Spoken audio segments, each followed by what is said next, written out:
ayun na nga. Ang tagal din nating nawala. Pero, ayun, nandito na kami. Sa true. Siguro naisip nila na pinahiyang lang tayo ng 3 beses tapos sabay biglang na sila na namulto. Oo. Ganun nga rin yung nakita ko, may comment dun sa YouTube natin na nakalagay, tawag dun, tinatlohan lang tayo. May nagsabi? Oo. Ayun na nga, tapos minulto na sila ng damdamin nila. Pero yun nga, before tayo mag-proceed, gusto ko lang mag-shoutout sa sponsor nitong episode na to. Kung papansin ninyo, yung mga microphone na gamit namin ngayon. Tingnan mo kay Tito James. Oo. Tingnan mo naman. Ayan, no? This episode is powered by Maono. Sila yung nagpo-provide ng mic namin. Ito, pinadalahan nila kami ng PD300X na USB XLR microphone. Biruin mo, nagkaroon lang tayo ng isang episode kung saan sinabi mo na baka naman, di ba? Kasi ang ganda ng sound quality. Yung pala powered by Maono tayo parehas nung time na yon. Ayan. Tapos andyan na sila agad. Nag-send na agad sila nung nila. Itong microphone na to is mas magandang klase to compared dun sa may ginagamit ko nung una. Mm-hmm. Ano to ano nga bang model to, Paps? PD300X. Oo. Ayun. Alam ko na maganda talaga to kasi before nagtitingin-tingin ako sa YouTube ng mga best microphones for podcast. Aha. Kasama to sa list. Aha. Sinama nila to kasi maganda yung quality tapos yung price niya is hindi siya ganun kamahal kagaya ng ibang quality brands. Bang for your buck kasi sobrang sulit. Yung presyo pa lang nito, hindi ko alam kung magkano yung exact na presyo pero Maono is available sa Shopee. Ang alam ko nasa Lazada din. If ever na interested kayo na maging ganito yung quality ng boses nyo sa podcast or kung creator man kayo, naghanap kayo ng wireless mic, meron din silang wireless mic. Oo. Kasi sabi nga nila para makapag-produce ka daw ng isang magandang video, isa sa mga dapat mong i-consider is yung audio. Magandang quality ng audio. Tama. Ewan ko kung totoo na sabi daw nila yung tao daw mas makakanood daw sila ng pangit na quality ng video pero maganda yung audio kaysa sa magandang quality ng video pero pangit yung audio. Sabay. Pwede rin. Oo nga. Makes sense, no? Tama. It makes sense. Kasi kung ako din. Pero ayun nga. Bottom line, thank you so much Maono for sending us this PD300X. Hopefully magkaroon pa tayo ng more partnerships in the future. Lamborghini. Gagawa kami ng separate na reviews namin dito. Oo. Abangan nyo sa in-depth na review. Thank you so much, naman tayo magparinig sa mga sa Lamborghini, sa mga luxury brands naman para alay mo makaabot sa kanila, di ba? Oo nga. Tara, again, thank you Maono. Yes, thank you so much. So yun, dahil maganda na nga yung quality ng audio natin and matagal na rin tayong nawala, ano nga ba yung inaantay sa atin nung mga nakikinig ng The Red Door Podcast PH? Ang last ko natanda is may nag-request ng mga urban legends pero since naubos na nga natin yung mga Pinoy urban legends sabi try naman daw natin yung sa ibang bansa. Tapos may mga nag-request din ng mga lost episodes or lost media dito sa Pilipinas.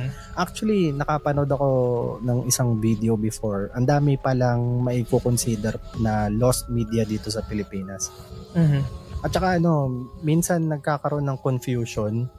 Ang lost media, hindi porket hindi na available digitally online. Kasi yung iba lost media na rin daw yung magbigay ka ng mga lumang cartoons na hindi na-upload.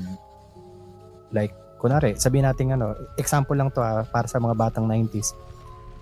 Lost media na daw yung mga episode ng Blue Blink, ng mga Zenki. Pero, meron yun. mahanap mo pa di ba? Hindi, actually, meron siya sa archive siguro. Hindi lang siya available online. Ang lost media kasi is considered na talagang walang kopya. As in, kahit sa archives, wala siya. Hindi siya. Kaya siya considered as lost. Wala na siyang pag-asang makita talaga.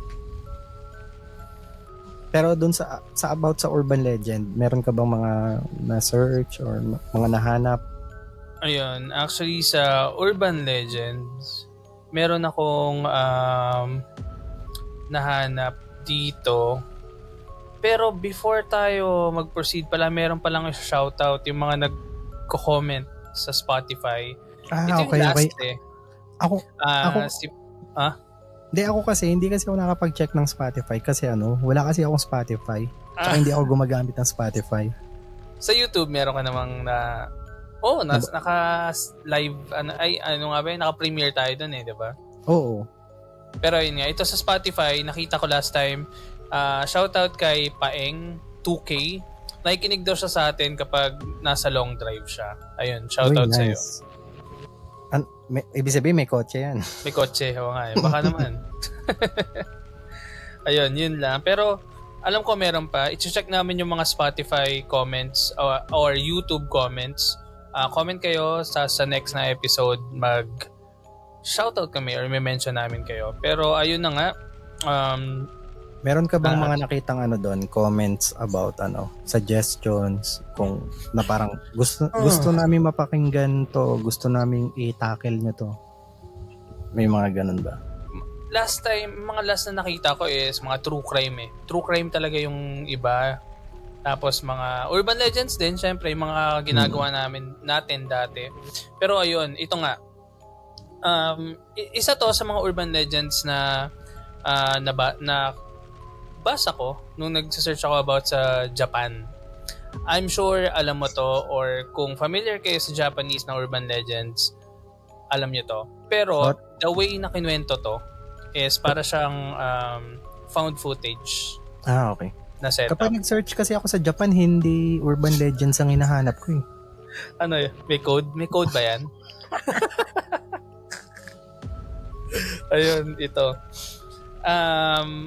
Ang title nito or yung urban legend na to ay kilala as Kuchisake Onna. Familiar ka dito di ba? Oo, kay Kuchisake Onna. Ito yung The Slit-Mouthed Woman. Yun. Ang title ng found footage na to is Pretty, parang ganun. Yung setup ng kwento ay nagumpisa merong isang Tokyo street vlogger na nagla-livestream kada gabi. Tapos, pangalanan na lang natin siya na Jobert. Okay? So, si Jobert, kasi nakita ko sa YouTube si Jobert. Nasa Canada yan So, si Jobert, gumagawa siya ng mga live stream kada gabi. Tapos, nagjo-joke siya tungkol sa mga urban legend, sa mga nanonood sa kanya. Tapos, merong nag-comment sa live stream niya na magtanong sa mga strangers. Tapos yung itatanong is, am I pretty? Kahit na lalaki siya. Tapos, natawa siya. Tapos, ang ginagawa niya is, lumalapit siya sa mga iba-ibang tao. Tapos tatanungin niya, am I pretty? Parang ganun. Tapos yung iba, syempre, maugulat. Yung iba, matatakot, magtataka. Kasi alam din nila kung ano yung urban legend na to. Pero, meron siyang nilapitan na isang babae na nakatalikod lang. Tapos napansin niya naka-surgical mask. Naka-mask siya. Tapos, nung lumapit siya, medyo iniiwasan siya nitong babae. So, ang ginawa niya, naghanap na siya iba. Pero natandaan niya itong babae na to. Kasi, habang naka-livestream siya, napansin ng mga nanonood ng livestream na nasa likod niya lang yung babae. Para siyang sinusundan kung saan siya pumupunta. Pero hindi lumalapit. Tapos, habang nagsasalita siya, napansin nila na lumalapit na yung babae sa kanya nung mag-isa na lang siya at nandun siya sa isang madilim na part ng kung saan man siya nagsistream. Tapos, biglang lumapit sa kanya yung babae na nandito na lang sa likod niya tapos biglang bumulong sa kanya. Ang tanong sa kanya is, am I pretty? So, binalik sa kanya ng babae yung tanong. Tapos, pagkabulong sa kanya, tinanggal yung mask. Ayun. Pagkatanggal ng mask, nakita niya na yung ngiti, yung hanggang dito. Oo, yung... Yun nga, Yung parang, kaya siya tinawag na the slit-mouthed woman kasi itong Kuchisake Onna is, yung ngiti niya is parang Joker pero exaggerated. Hanggang dito talaga. Tapos, hanggang dito. Hindi ko alam kung meron bang sugat yun or ano. Tapos, ayun, biglang, nung tinanong siya nun, bumagsak yung camera. Since live stream to, hindi na nakita ko yung nangyari. Pero narinig na, may naririnig silang sumisigaw. Tapos alam mo yung parang tunog na merong sinaslice. Parang ganun-ganun.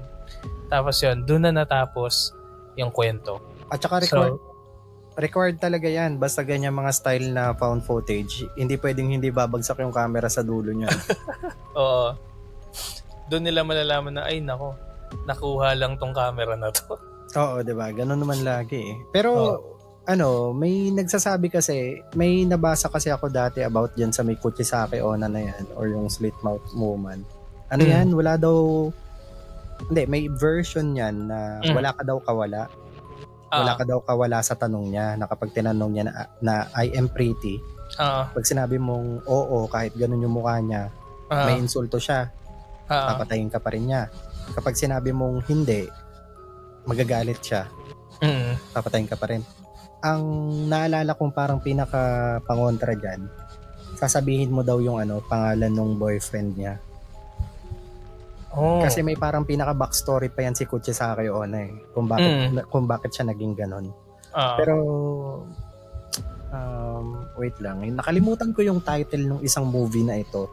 Meron kasing isang Japanese movie na hindi yung title niya malayo sa Kuchisake Onna. Hindi yun yung title niya. Basta ang kwento is parang estudyanteng babae na binubuli. Tapos makikita mo sa ending na siya pala si Kuchisake Onna. Ang ganda nung twist na parang... So prequel nga. Prequel yun talaga.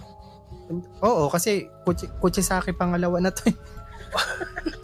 Di prequel kasi Kuchisake una. Nauna pala. Pa sa una. Oo, nauna pa sa una. Kumbaga backstory nung Kuchisake Onna. Pero pinakita doon kung bakit siya may ganon. Kung bakit slit-mouthed siya. Nakalimutan ko lang kung ano yung title kasi nung naalala ko, nung pinalabas to dati, sa TV ko lang siya napanood. Ngayon, Japanese to, no?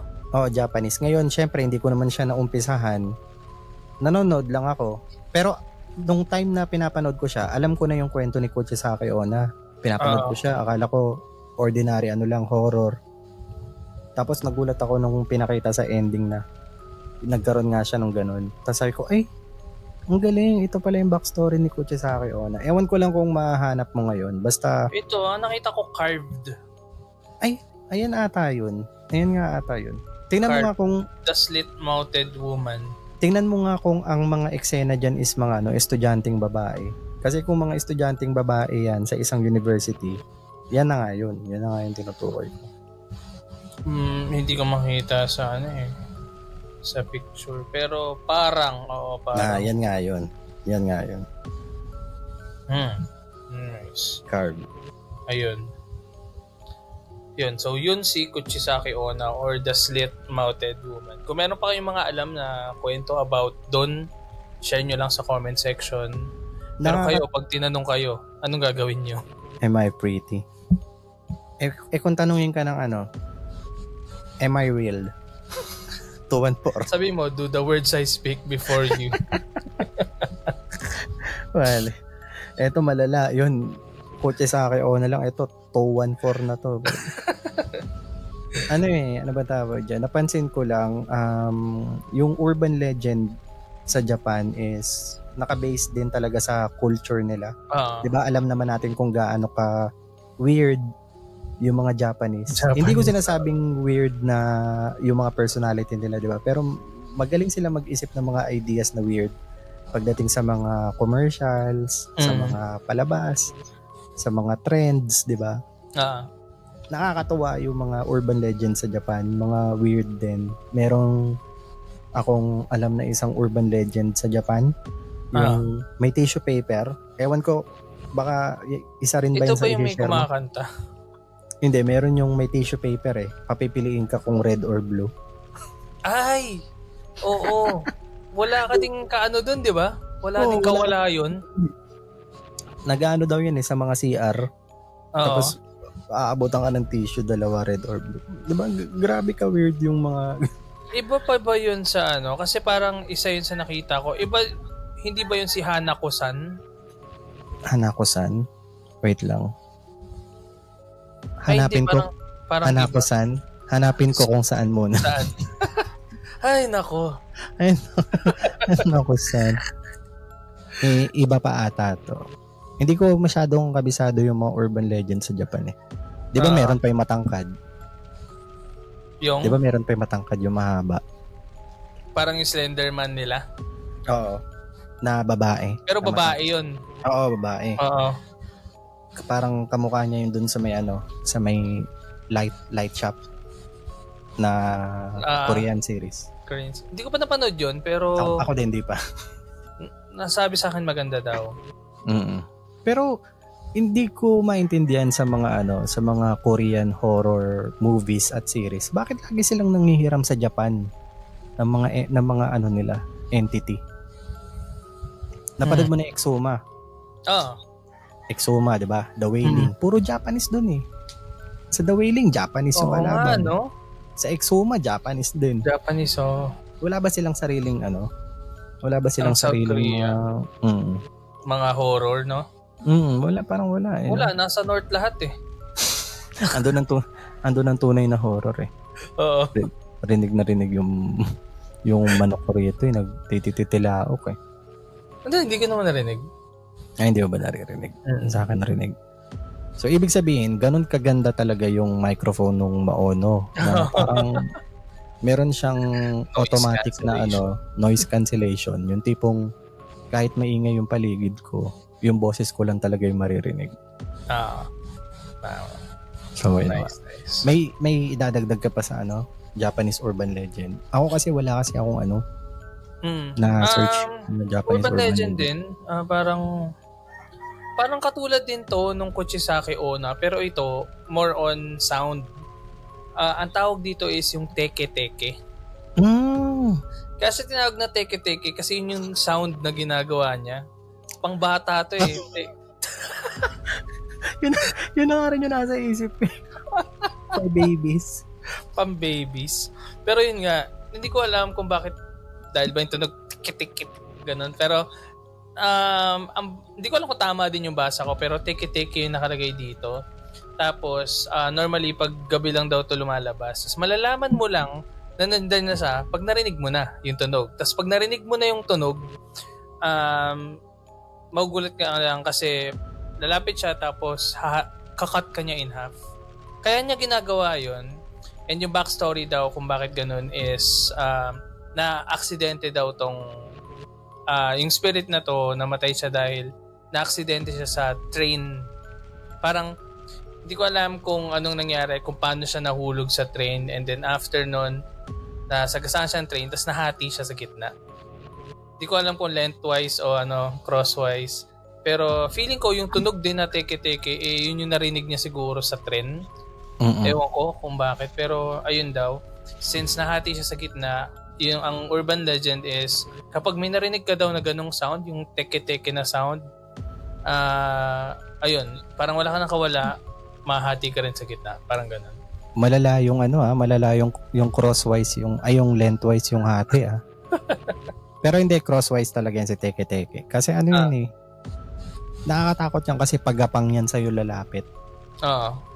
Tas wala yung half. Pero napaisip ako teke-teke na siya nadidistinguish siya na andyan na siya kapag may sound. Di ba yung tik-tik? Tik-tik. Ganun din. Ganun din sa atin. Oo. Tapos, ang sabi nila yung tik-tik is yung manananggal, di ba? Half din yun. Anong ibig sabihin? So, na parang variation. Oo. Pero ganun din naman talaga kasi yung manananggal sa atin sa Malaysia, penananggal na yan penananggal. May penananggal sa Malaysia Tapos alam ko meron din yan sa meron din siyang version sa ibang bansa na... Sa Thailand, meron ulo lang na may spinal cord. Kraso Craswell. Nakakatakot din, no? Ulo lang. Oo, ulo lang, tapos may spinal cord pa, tapos lumilipad. Yung Tiyanak sa atin, di ba? Pontianak yan. Pontianak sa Malaysia. Kaya naisip ko, ano to? Dahil ano ba? Paano ba? Sa culture din, no? Na isasalin-salin din. Since magkakalapit lang naman tayo ng lugar, since nasakop din tayo ng Japan before, di ba? So, malay mo, may ganun na ano, may sundalong Hapon lang dati na alam yung urban legend ng Teke-Teke. Kinuwento niya. Teke-Teke. Mali yung pandinig ng Pinoy. Ano daw? Tek-tek daw, tek-tek. Ano lang? Maririnig lang daw, tas kalahati. Ayun na, napagsalin-salin na yung kwento. Mas nagbago na yung ano, no? Siguro nga baka, posible na ganun din talaga, no? Na parang na-adapt lang. Parang kwentong word of mouth na habang kumakalat. Kaya nga urban legend din pala dahil nga ganun. Oo, no? Kasi nagsalin-salin. Pero ang galing lang, no? Kung iisipin. May mga similarity sila. Feeling ko dapat magkaroon ng ano diyan. Malalim na pag-aaral. Ay, feeling ko meron. Meron naman siguro 'yan.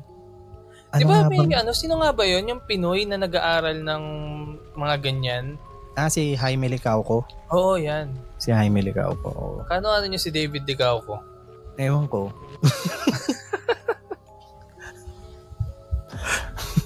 Pero ikaw, may ano ka ba dyan? Sinusubukan kong nagbabay time ako nung pagsabi ko nung ewan ko. Pero mathematical equation na ako sa isip ko pero hindi kinaya. Natawa na lang din ako. Sabi mo kanina, di ba? Tawag din sa media. Lost media. The lost media. Meron bang ano ba yung mga pinakakilala na mga masasabi mo na lost media talaga dito sa Pilipinas? Ang isa talaga sa pinakasikat na lost media dito sa Pilipinas, yung nabanggit ko nung nakaraan, yung Batman Fights Dracula. Diba? Tapos yung isa pa, yung commercial nung Encarnacion B. Chavez. Ano yun? Flower shop. Ano siya? Flower shop commercial siya before. Kasi diba dati sa TV, hindi lang naman mga sikat na brands yung pwede magkaroon ng advertisements, di ba? Pwedeng kahit local business lang, pwede silang mag-place ng ads sa TV before.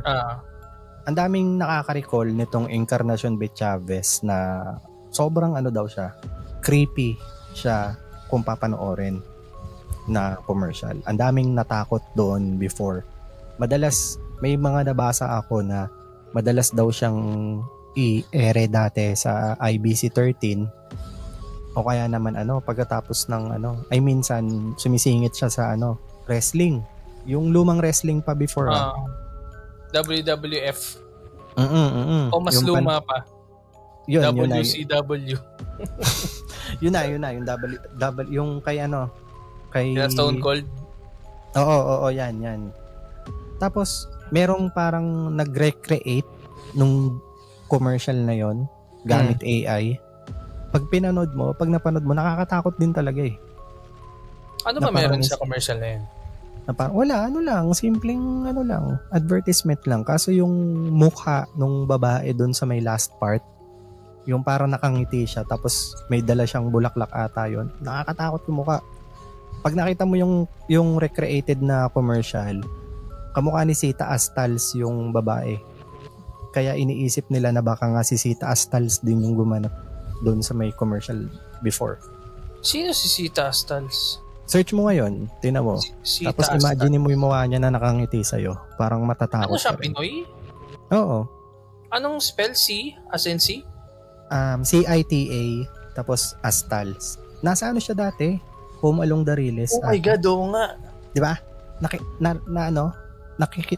Nakikita mo sa mukha niya yung nakikita mo yung success. Ito? Yan. Kamukha lang niya yung recreated na video. Di ba? Parang ang creepy niya tignan. Lalo na kapag nakita mo. Oh man. Tapos may ano pa ako nung nakaraan na panood about sa Lost Media. May isang episode pala ng Shake, Rattle and Roll na putol. Tapos hindi na makikita yung original na kumbaga yung uncut na version. Ano yan? Manananggal ba yan? Putol eh. Putol talaga yun, literal. Hindi, ano siya? Teke. Yung ano? Pero ano yan? Yung unang-una ba yan? Or hindi naman? Yung Frigidaire daw. Yung Frigidaire. Putol yun? Hindi ba tapos yun? Hindi, may ano doon. May mga eksena na tinanggal. Bakit daw? Kumbaga yung makikita mo ngayong copy or mapapanood mong copy, putol. May mga tinanggal na eksena. So saan napalabas yun? Napalabas siya dati na kumpleto or nung pinalabas siya putol na? Yung unang-unang ano siya, nung unang-una siyang nirelease, kumpleto siya. May mga tao kasi na nakapanood nung remastered version na parang iniisip nila na ba't ganun? Parang may mga nawawalang eksena. Parang meron kami naaalala dati na ganito. Tapos dito sa remastered or dito sa may digital version na, hindi na ganun. Tapos hindi kaya ano lang to? Case ng Mandela? Ayun, Mandela effect. Hindi siya Mandela effect. Kasi halos lahat ng mga taong nakakatanda nung eksena, pare-pareha sila ng sinasabi. At saka kapag pinanood mo, make sense kasi may mahalata mo yung putol. Na parang, okay. Kunwari, yung base sa pagkakaalala ko, may isang eksena ata doon na binubugbog. Tapos may nangyari doon. Tapos sumunod na eksena, pinakita, may pasa-pasa na. Parang sa mga movies. Doon sa mga copy ngayon, doon sa version ngayon, nag-away lang, tapos sumunod may pasa na. Ganon yung nangyari. Bukod doon, may isa pang pinutol sa may bandang dulo na part. Doon lang sa may episode ng Frigidaire. Kaya sinasabi nila na lost episode na daw or lost copy na daw yung full version ng Frigidaire.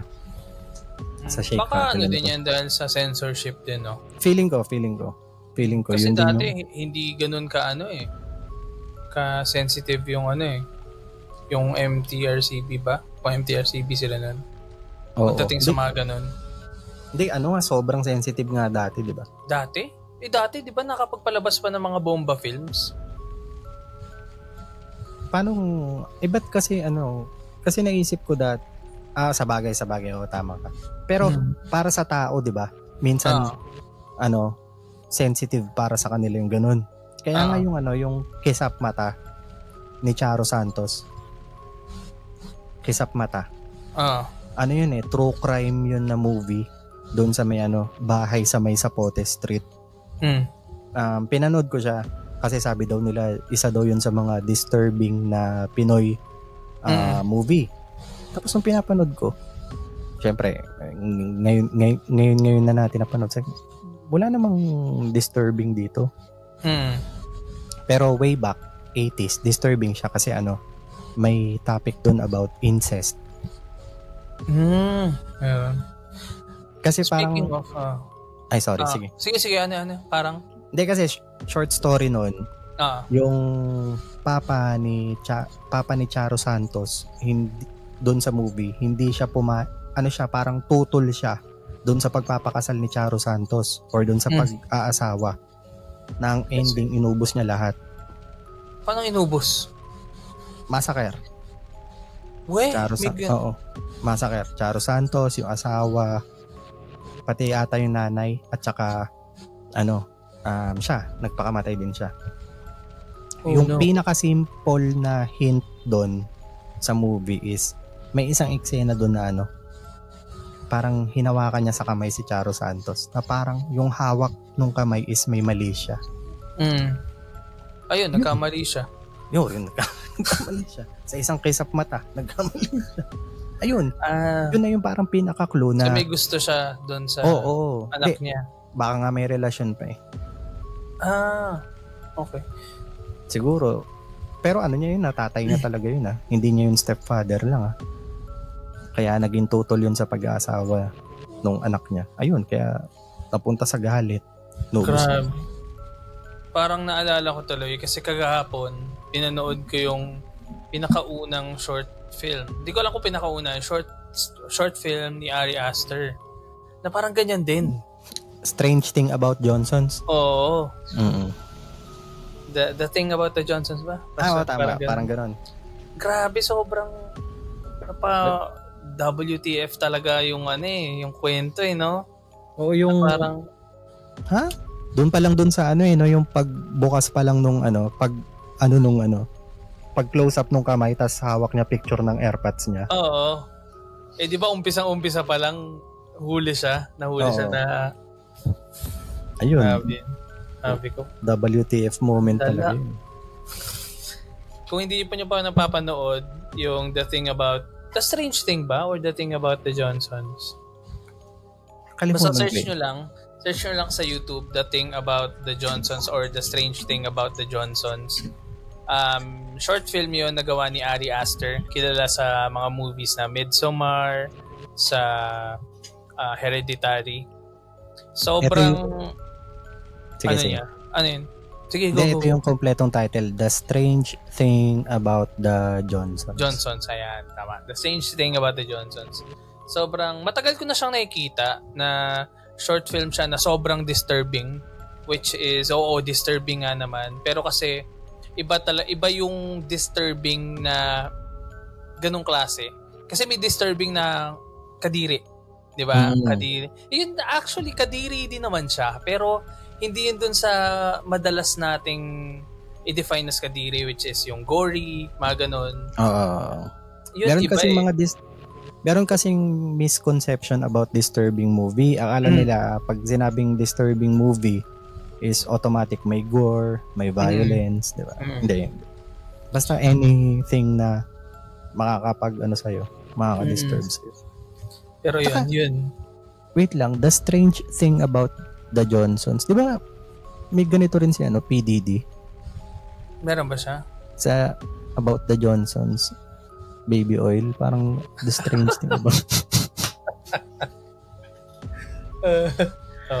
Meron. Pwede pala siyang gumawa ng gano'n, The Strange Thing About the Johnsons, Baby Oil.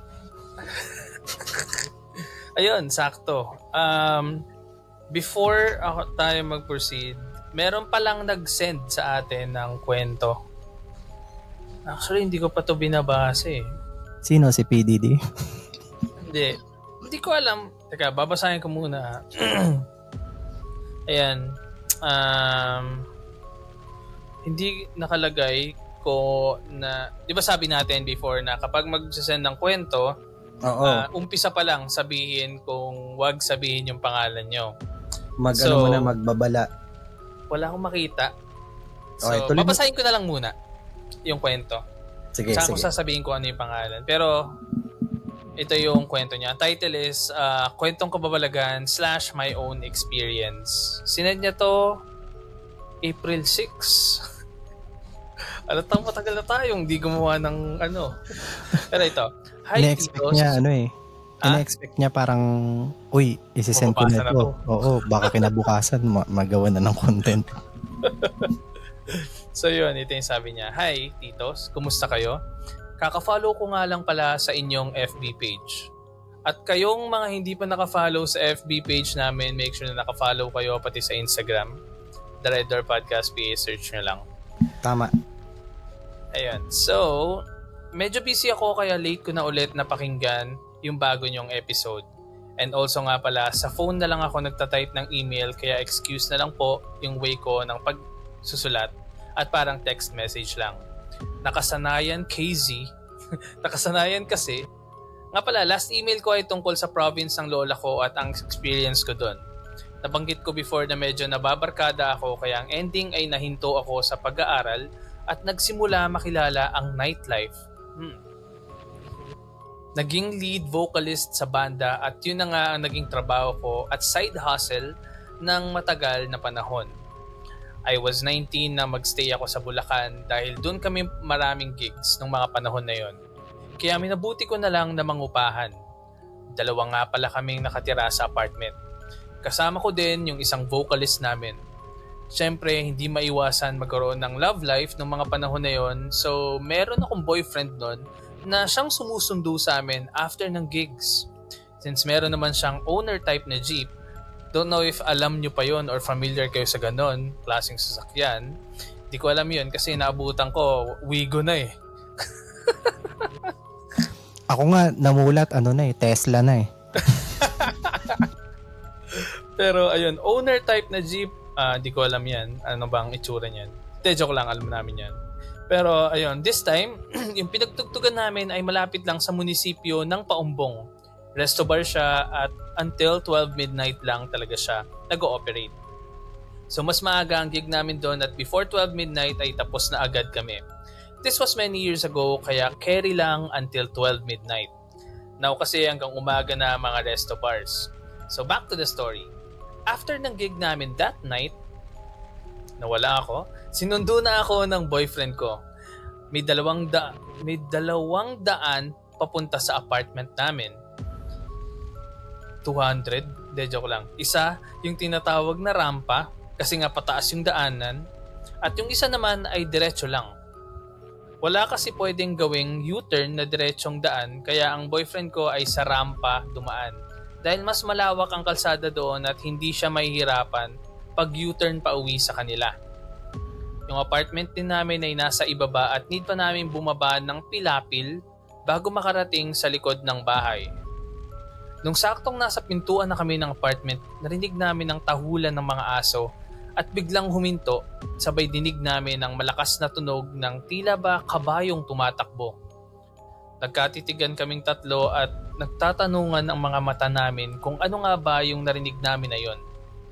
Nagtagal ng halos 2 minuto ang tunog na yon na siyang kinakilabot namin. Yung BF ko ay natakot at nagpasya na doon na lang matulog sa bahay. Hindi man lang namin narinig yung tunog na paparating at papaalis if ever nakabayo man yun. Till now, pag naaalala ko yung panahon na yon, I still wonder if tikbalang ba yun or kung ano man yung tunog na yon. Like natakot naming tatlo ng BF ko at kaibigan ko. Yun lamang po for now at may mga susunod pa akong kwento soon. More power sa inyo and God bless. Na-check ba nila kung may kasama yung kaibigan niya dun sa loob ng bahay? Paano? Kasi tunog ng kabayo eh. Baka mamaya may kumabayo dun. May? May kumabayo dun sa loob. Naisip ko may nakita teke-teke din eh. Teke-teke balang. Pero ikaw, naniniwala ka ba sa ano? Ano ba ang tunog ng kabayo? Ang tunog ng kabayo, di ba yung gano'n? Oh, yun. Tapos may... Ang ganda nito. Ang tunog Ang ganda ng tunog pag dito sa mic na to. Oo, ang crisp. Feeling ko ang narinig nila yung takbo, yung oh, di ba? Ang ganda no. Ang ganda ng tunog, no? Ang crisp. Oh, yun nga. Feeling ko ganun yung narinig nila. Pero kahit sino naman, gabing-gabi, tas makakarinig ka ng ganun, knowing na hindi. Sa Bulacan, sa bagay, Bulacan, wala namang kabayo dun. Oo nga, no? Buti sana kung Santa Ana yan. Doon posible pag nakarinig ka na, ay, nasan ba tayo? Santa Ana? Ay, okay. Tsaka ang ayaw ko rin talaga dyan, pumunta sa Bulacan. Bakit? Madali kang maligaw dyan. Lalo sa malolos. Oo. Bakit? Kasi malolos ka. hindi talaga maiwasan yun. Paano kaya pinangalanan yung mga lugar sa paano? Diba dati meron kang ginawa, meron kang mga lugar. Ano nga ba yung sinabi mo? Sa Pasig yan, sa Pasig. Na? Sa Pasig yan, sa Pasig ano na nga lugar. ba yun ulit?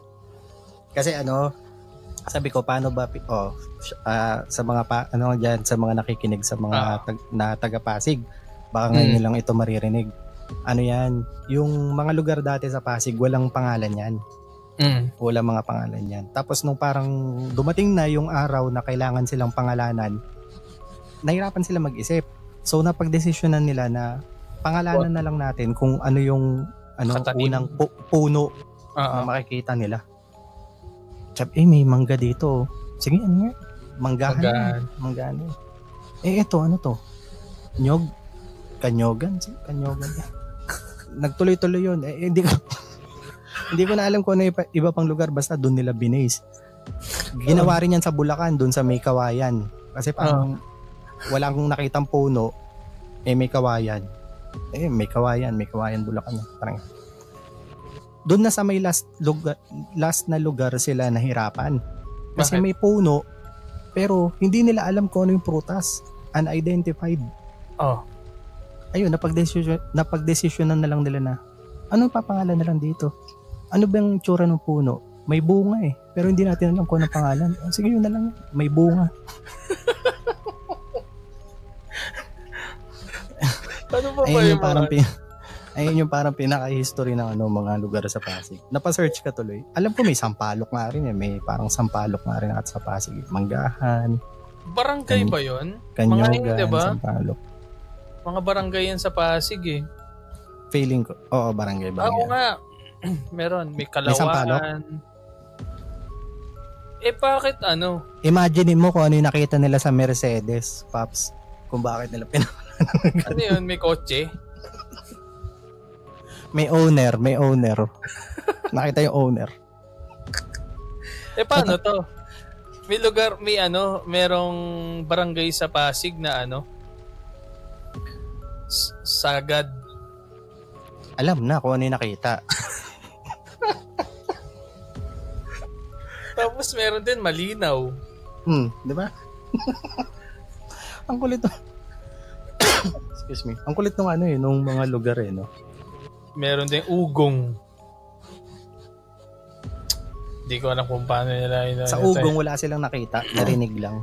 Puro may may umugong lang. Yung Morong nga 'di ba? Yung Morong. Rizal yan, 'di ba? Ano meron sa Morong? Wala. Paano nila naisip na pangalan ng Morong? Ano ba? Sa sobrang pataas ba ng lugar, nakita nila na may jeep na kahit naka-brake, gumagalaw. Oo, Morong. Uy, Morong Sige, pakalanan nyo ng Morong yan. Yung banda sa dulo. Sabi, hala, nasa dulo na tayo. Sabi, ano? Tawag. Pwede na yan, hala. Hala.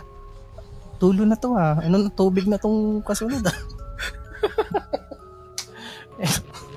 Anyways, naalala ko lang yung about dun sa owner na sinasabi mo kanina. Na hindi tayo pamilyar. Para tayo hindi magiging pamilyar dyan lahat ata ng pelikulang Tagalog dati. Pagbida. Action. Oo, action. Pagbida, anong sasakyan? Owner. Pag kontrabida, puting van. Di ba? Kaya tinan mo, nagkaroon din tuloy ng urban legend about sa puting van. Sa puting van, nangunguha ng tao. Pero nakakatakot yun no? Kasi parang may mga videos talaga dati na kumalat na na meron talagang mga kinukuha ng puting van. Parang may napanood ako pero hindi ko alam kung totoong dito yun nangyari. Na merong kinuha na parang Chinese ng puting van. Pero parang feeling ko hindi siya dito Parang feeling ko sa China nangyari. Pero hindi rin natin masabi. Kasi may yan Nung pumutok ulit yung balita about sa puting van, SEA Games dito Hindi natin alam kung black propaganda lang. Alam mo yon yung parang, syempre may yung para tourism. Para matakot yung... may tourism na kasabay Kasi SEA Games. Tapos pinalabas lang. Hindi natin masabi. Yung killer clown nga nagkaroon sa nung nakaraan saan nga ba nagkaroon ng killer clown? Sa Las Piñas ba? Na may kumakalat. Killer clown? Baka naman ng paprank lang yun. Hindi. Yung clown pops, yung nakakatawa yung clown eh. Parang may kumalat na picture na 2 bata. Tapos may kasamang clown na naka-backpack.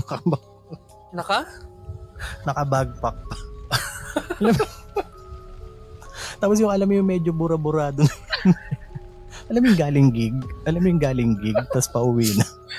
Yung nag-magic na. Napagamalan bang killer clown. Pauwi lang naman ako, hindi ko masya pang grab yung pauwi. Anong laman ng bag mo? Yung balot. Nakakatawa yung ang dami nagpapanik, ang dami nag-share sa Facebook na may killer club. Pero natawa ako nun kasi sino ba namang engot ang magiging killer ka tapos gagawa ka ng isang persona na madali kang maspatan. Oo, yung ikaw yung unang makikita. Na parang isip nga ako ng disguise ko. Ay, ito na lang, clown. Marami namang clown dito eh. Hindi ako mapagkakamalang killer. Pero actually, ito, parang feeling ko, ang dami ko nakita ng mga Japanese na urban legends pala. Kaso, parang mas maganda kung babasahin, mag-aalat talaga ng time dito. Kasi medyo maganda yung mga urban legends ng Japan. Tsaka madami. Yung urban legend nila, hindi lang siya horror or parang mga multo-multo. Oo. Meron silang mga urban legends na kakaiba talaga. Oo, dahil nga sabi ko, 'di ba, weird yung 'di ba meron sila nung Kleenex commercial, 'di ba? Yung haunted na commercial. Meron silang ganun. Alam ko, 'di ba, gumawa ka ng video nun dati, yung creepy yung tunog o yung kumakanta ba 'yun? Oo. Dati gumawa ko, may explanation. Pero urban legend nga lang talaga siya since may paano siya naging urban legend behind. Na kumalat na haunted daw yung commercial na yon, tapos namatay daw yung director, namatay daw yung mga artista na involved dun sa may commercial na yon. Same lang dito sa sa may Bear Brand commercial natin. Parang ganun lang din. Tapos may nag-umpisa na may mga nag-upload sa YouTube dati na sinubukan nilang panoorin yung commercial ng 12 midnight, nag-glitch, pero syempre nung time na yon edited lang dahil tagal na dun sobrang tagal na dun mga panahon pa yun na hindi pa sikat si Kong TV. Syempre mga tao mga papapaniwala talaga.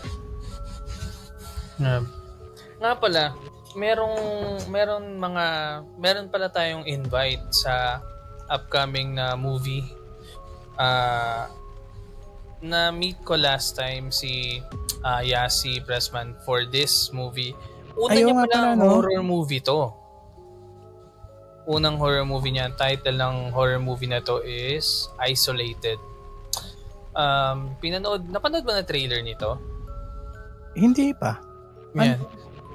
Sino nag-produce niyan? Isolated sa Viva to. Ay, may nakita ako. Pero hindi ko naisip na horror siya. Yan ba yung yung kasama niya pa si Joel Torre? Oo, yun. Ito yun. Kasama niya si Joel Torre. Parang nagulat ako kasi slasher siya. Ooh. Slasher film. So, kailan ba tayo nagkaroon ng slasher film sa Pinas na medyo okay?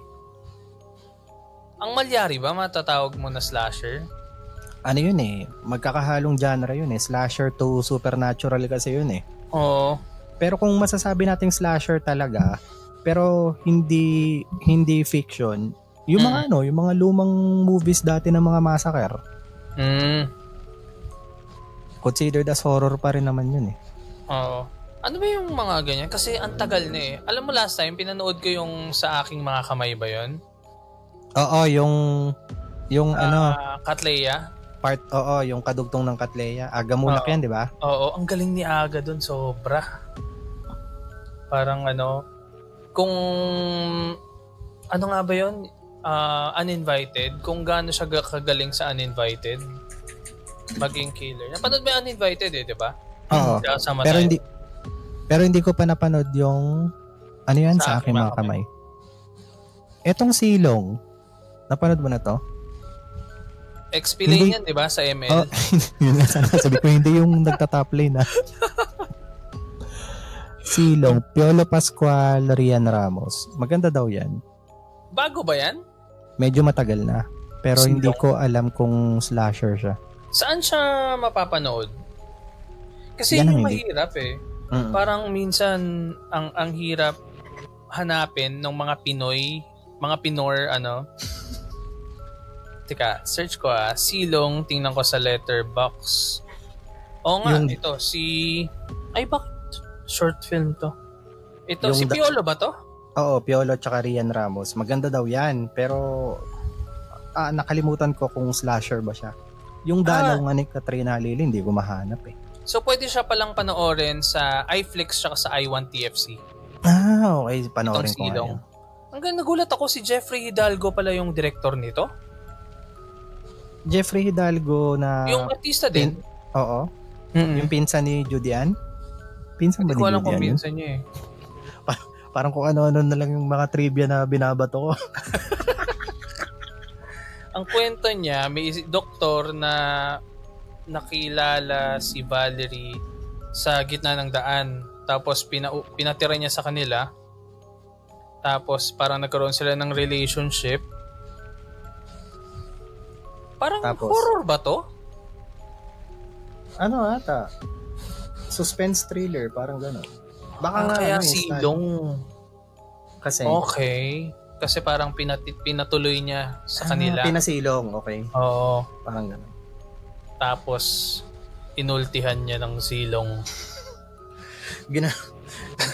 Ginukot-dukot.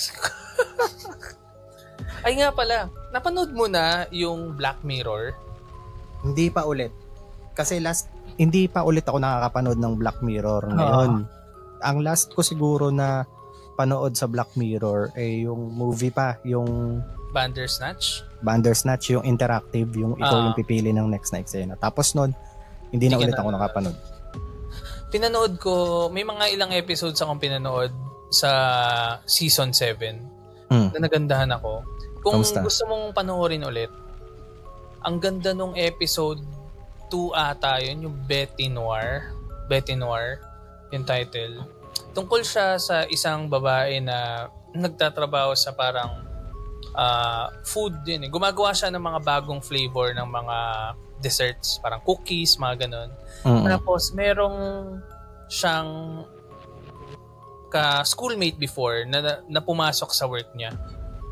Tapos paano ko ba siya ikukwento na basta naapektuhan siya nung schoolmate niya na yon in a way na hindi niya inaasahan. Kasi pero related pa rin sa technology? Oo, technology pa rin. Ang ganda nun, ang ganda ng episode na yun. Naganda na ako sa episode na yun kasi ang galing kasi parang maiinis ka. Parang yun yung goal or parang yun yung napansin ko sa mga unang episodes na napanood ko. Yung maiinis ka sa mga nangyayari, parang you will feel for doon sa mga bida. Kasi unang episode pa lang, yung common people ba yun? Common people. Ang ganda. Ang ganda kasi parang grabe. Ayan yung episode na nandyan si yung gumanap sa may Alita the Battle Angel. Sa common people. Sino ba yun? Si Alita mismo? Teka, tingnan ko nga. Kasi nakita ko siya yung artista na gumanap sa may Alita, The Battle Angel, parang nakita ko siya na may isang episode siya dyan sa may Black Mirror. Sino ba si Alita? Siya ba si Rosa Salazar? Oo, yan, si Rosa Salazar. Saan siya dito? Baka ibang Rosa yung ma-search mo. Jan. Tama ba ako? O bumabato na naman ako ng mga Teka, ano pa nga Rosa Salazar, no? Sa search ko, Rosa Salazar Black Mirror. Meron. Teka lang. Season 7. Ha? Saan siya dito? Bakit hindi lumalabas? Baka ano lang, cameo lang. Anong top 3 mo? Hindi ko pa kasi napapanood lahat eh. So, para sa akin... Sige, bigay mo sa akin yung 3 best mo. 3 pa lang napapanood ko eh. So, automatic pasok yung 3. Hindi, kasama yung mga luma. Ay, kasama yung luma. Okay.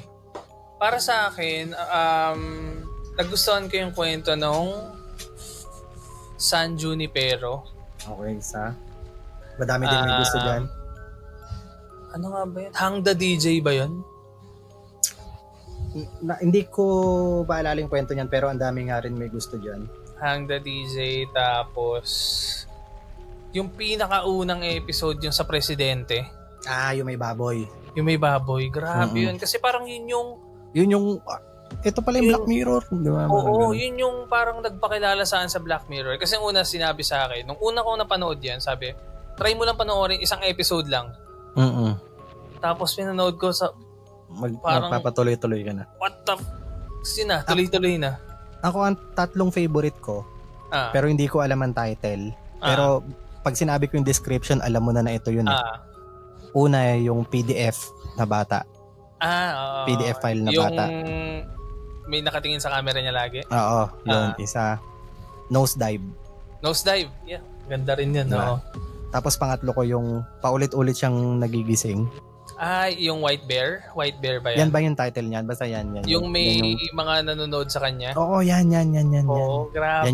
Yan yung top 3 ko. Ang ganda kasi hindi mo alam na yun yung nangyayari tapos i-reveal sa dulo na gano'n. Oo, na parang, yun pala, no? Ang galing. Ang galing ni Charlie Barker, tama? Si Charlie Barker yung gumawa niya. Ang galing kasi.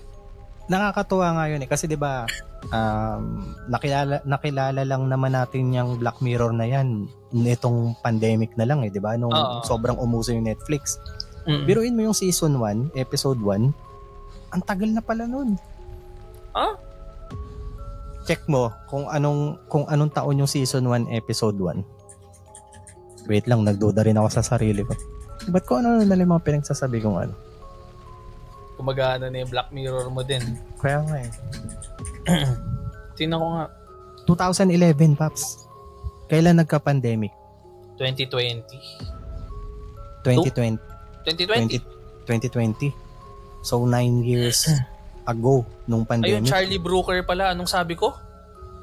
Ayun. Charlie Mac. Charlie Brooker, siya pala yung gumawa nun. Nakakatawa dun sa season 1, episode 2. Yung ang gumanap dun yung Get Out? Siya ba yun? Yung guy dun sa Get Out. 10,000 merits ba yun? Oo, yan. Yung nagtumatakbo sila sa tapos 'di ba parang nagkaroon doon ng talent show na nagkaroon doon ng talent show na naka-virtual lang lahat, audience, judges. Nangyari nung pandemic nung gumawa yung Got Talent. Nga. Dahil may pandemic, 'di ba? Biruin mo yung pagitan nung time na parang na-predict niya yung mangyayari. Kaya 2011 nga. 2011 siya ni-release. Sobrang tagal na. Tapos yung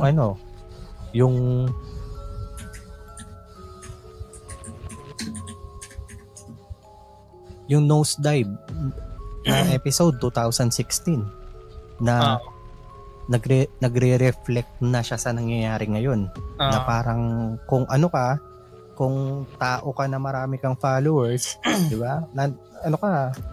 Basta yung gano'n. Oo nga. Meron talagang may relevance talaga siya sa ngayon. Yun nga yung nakakatakot doon na kung ano yung mga episodes dati ng Black Mirror, talagang malaki yung possibility na mangyari. May episode ba ang Black Mirror na related sa AI? Wala naman. Parang wala pa so far. Or baka meron na hindi ko pa napapanood dun sa 3 episodes. Yung AI natin kasi dito, tanging ina. Ha? Tanging ina yung AI natin dito. Meron nga ding AI na basta. Hindi ko na pala Huwag na. Na ano? Political kasi yun. Pero, huwag na. Oo, tama. Huwag na muna. Pero yun. Ano ngayon parang sensitive ang mga tao ngayon pagdating sa political tsaka sa religion Na-stress ako nito mga nakaraan sa comment section sa TikTok Siyempre, di ba, naglalabasan yung mga tradisyon, tapos kanya-kanyang correct, kanya-kanyang mali yan, mali ganito. Kaya na-stress ako. Ang basa-basa. Ganda nga. Pero, kayo guys, sa mga nakikinig, gusto namin malaman kung ano yung mga episodes ng Black Mirror na pinakagusto nyo at saka kung bakit. I-comment nyo lang para baka may mga nakalimutan kaming episodes na maganda Kasi ngayon, kung top 3, parang gusto ko pa nga rin isama yung USS Callister, yung mga yan. Kasi madami talagang episodes na maganda Tapos may time din kasi na nung pinanood ko yung Black Mirror, may episodes na parang napikit hindi ko nafokusan. Oo, napikit ka. Yung may isang episode nga ako sa Black Mirror na napikit ako pero nung doon na sa Jigsaw moment na namulatan ako. Yung inulit mo? Hindi. Parang doon ako nagising na buti na susundan ko pa siya kahit napipikit ako. Yung yun, Paps, yung pag-blinak ka, mawawala talaga yung existence mo. Hindi ba? Ano yun? Yung pag-blinak ka, yung pinapakwento siya, nandun lang sila sa isang cabin, tapos may nagpapakwento sa kanya. Yung pala, inuhuli lang pala siya dun sa kasalanan na ginawa niya. Siya naman, parang familiar nga. Napakwento-kwento pa siya ng buong detalye. Tapos nandun lang pala sila sa loob ng isang parang simulation lang pala yun. Na may nanonood lang din pala sa kanila. Galing nun. Meron pa pala isa ngayon naalala ko. Yung museum. Season 7 yan? Hindi. Yung parang may gas station tapos parang ano nga ba nga din? Basta may inaantay siya, tapos habang nag-aantay, pumunta muna siya doon sa museum. Tapos yung museum na yon, andun lahat ng mga ginamit, mga parang mga Black Mirror episodes din siya kung isipin Meron doon yung nilipat yung consciousness nung nanay doon sa teddy bear. Kasi parang hindi ko alam, mamamatay na siya. So nilipat doon sa teddy bear na nung bata, teddy bear nung anak niya. So tapos may episode din nun dati sa Black Mirror. Wala.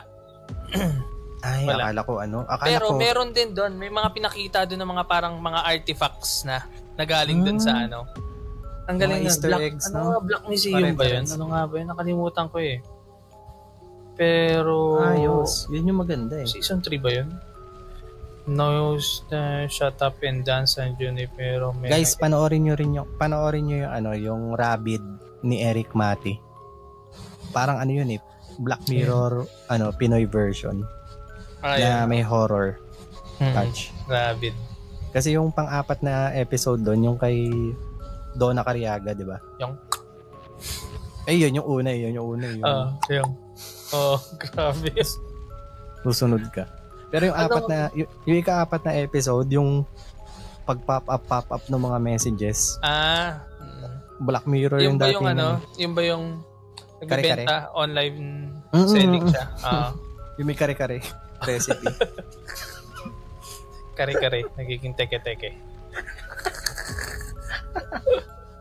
Grabe na, isang oras na pala tayo. Kaya nga napunta lang sa kwentuhan Kasi ganun talaga Yan ba tawag dyan?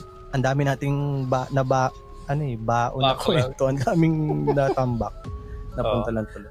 Medyo sabog pa yung pagkukwento namin ngayon kung ano-ano topic yung pinag-usapan namin. Pero, hindi na yun. Mas okay nga naman yung ganun. Pero, sa next episode, gusto namin malaman kung ano yung mga gusto nyong topic talaga na bibigyan namin ng time para i-research. Tapos kung meron din kayong mga kwento, para ma-organize namin na maigi yung magiging flow nung kwentuhan namin next episode. Kung meron kayong specific Siguro mga after 3 months ulit. Joke lang. Wait nyo before Christmas. Oo, sakto. Di kaya, Halloween na episode. Uy, wag naman. Nung nakaraan, ganun din yung nangyari. Tagal nun no? Pero hindi. Ayun. Siguro magdi-deep dive kami. Magna-nose dive kami. Sa sa Japanese na urban legends. Or kung meron man kaming mahanap na mga kwento or kahit urban legends, not necessarily Japanese. Maghahanap kami para sa inyo kasi alam ko na isa yun sa mga gusto nyo mapakinggan talaga. And, ayun. Ikaw, Tito James. Hindi, napaisip lang ako bigla. Ba't kaya nose dive ang title nun? Nose dive kasi ba pababa? Ang nose dive, okay. Parang bumagsak. Okay, so yung rating yung tinutukoy na nose dive. Oh, yun, tama.